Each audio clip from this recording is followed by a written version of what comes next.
Генерација да го сватиме контекстот на тоа друго и различно време.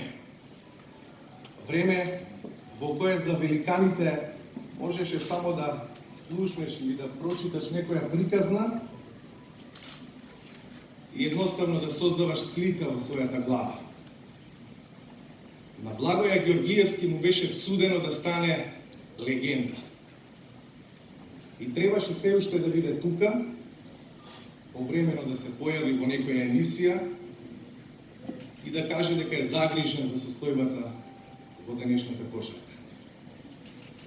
Во многуте написи и сеќавања споделени за кошаркарската легенда, која создаде дело со трајна вредност, барем јас неколку пати ја препрочитав објавата на драгиот колега од македонската телевизија Тони Стојановски, кој за Куштур напиша: никогаш не ги заборави повозрасните, никогаш не им застана на патот на помладите.